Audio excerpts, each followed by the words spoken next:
Voilà, je reviens avec mon bouillon. Bon, une fois que j'ai écrasé à la poêle, vous voyez comment ça fait pour descendre.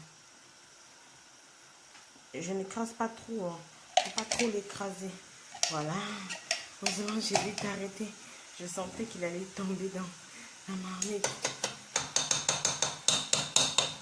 Voilà. Mais ça va pas parce qu'il faut faire le dessert. Donc, vous voyez, ça tombe.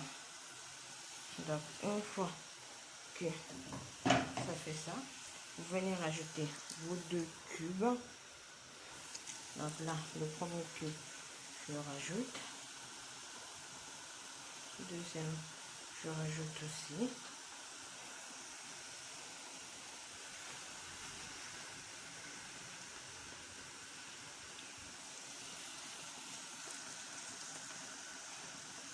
Et je vous dis, ça sent déjà, déjà le bouillon. Je vous assure, mes soeurs, mes frères, les amis, les tontons, les tatas, les mamans, les papas. Ça sent déjà le bouillon. Une fois que c'est fait, vous venez avec votre mixeur rajouter de l'eau. Moi, je nettoie mes mains d'eau chaude, hein, évidemment. Vous rajoutez tout le bol. J'ai pas trop rempli, mais je me suis arrêtée au niveau de la ligne. Vous voyez, la ligne qui est en dessous. Là. Je ne viens pas mettre en haut. Je mets sur le côté.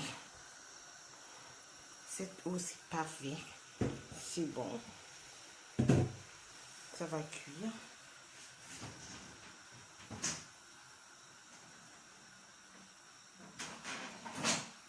Voilà. Une fois que c'est fait, moi je viens juste faire ceci. Je n'écrase pas trop. Je viens juste, vous voyez comment mon gombo il est lourd, non? Voilà, j'ai oublié de vous dire, j'ai mis 6 brindilles de gombo. Donc 6 bâtonnets de gombo. J'ai mis 2 tomates, la ciboulette en branche. Finalement, je ne vais pas rajouter la ciboulette parce que je pensais que la ciboulette en blanche, il n'y en avait pas. Et ça n'allait pas être trop.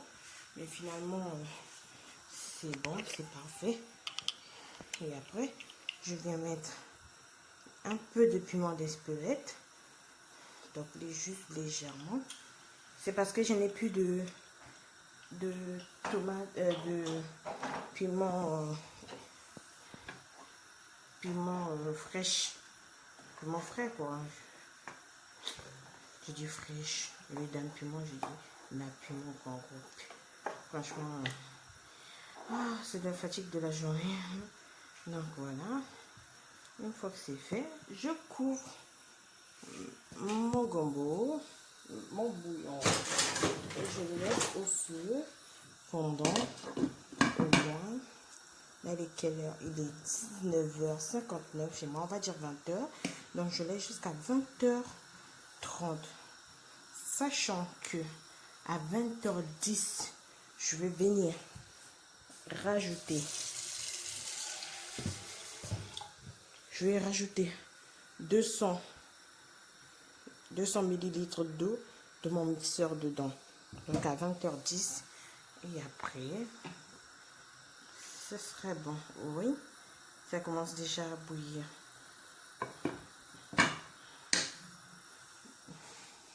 Et je vous montrerai le résultat final. Voilà, voilà. Ou soit si vous voulez, vous pouvez rajouter directement de l'eau. C'est comme vous voulez. Donc vous mettez le premier tour d'eau. Vous mettez jusqu'en haut du mixeur. Vous remplissez votre petit mixeur. Évidemment, il faut que ce soit un petit mixeur comme ceci. C'est Verprest. Vous remplissez, vous mettez et après vous rajoutez 100 ml d'eau. Donc, une fois que vous allez mettre la première eau, après vous rajoutez encore 100 ml d'eau et après vous laissez cuire pendant 30 minutes. Et je vous dis que d'ici 30 minutes, ça sera cuit, vous voyez. Et je vous assure que l'odeur du bouillon va se faire ressentir dans la sauce. Vous voyez pourquoi je ne tourne pas trop avec le poisson? parce que le poisson il cuit rapidement quand c'est le bouillon. Et pour éviter de l'écraser, pour que ça soit présentable, il faut tourner sur le côté. Donc vous prenez la cuillère, vous faites que le tour comme ça. Vous tournez que sur le côté, ou au contraire, comme en Afrique, vous secouez juste la marmite comme ça. Donc voilà. Donc n'hésitez pas à vous abonner, liker et partager. Et pour plus de recettes et pour me motiver davantage, pour vous montrer des recettes faciles et rapides à préparer soi-même, chez soi et pour nous-mêmes. Il y en a qui disent oui, j'ai envie de manger des bouillons, mais j'ai l'impression que c'est compliqué. Non, c'est pas compliqué du tout. C'est même facile. Il y a juste besoin de 4 ingrédients: le poisson, l'oignon, la ciboulette en branche et 2 tomates. C'est tout. Les 4 là, et plutôt, excusez-moi, il vous faut 5 ingrédients. Et l'élément phare, le gombo. Il vous faut au moins 6 bâtonnets de gombo pour avoir la texture que vous avez vu là. Et quand vous allez écraser, il ne faut pas que ça soit trop écrasé. Vous voyez, il faut que ça soit légèrement écrasé pour qu'on puisse sentir, quand vous allez manger, sentir au moins tous les condiments et les épices que vous avez mis dedans. Et rajouter, soit si vous n'avez pas du piment d'Espelette, vous pouvez mettre du poivre. Une cuillère à café, donc la petite cuillère, voilà, vous remplissez et vous mettez le poivre. Donc voilà, je vous souhaite un bon appétit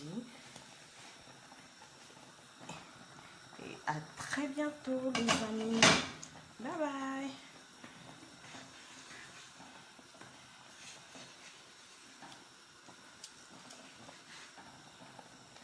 Voilà.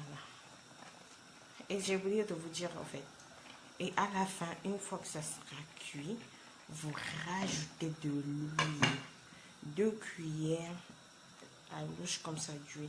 Ou pour ceux qui n'aiment pas manger gras, vous mettez une cuillère à l'huile. Soit moi je suis allergique à l'huile d'olive, donc à l'olive. Donc moi j'utilise l'huile de tournesol. Donc je vais mettre 2 cuillères à l'huile de tournesol. Et puis voilà, c'est tout. Donc voilà, je vous souhaite un bon appétit, une bonne soirée, et likez, partagez, abonnez-vous. Bye!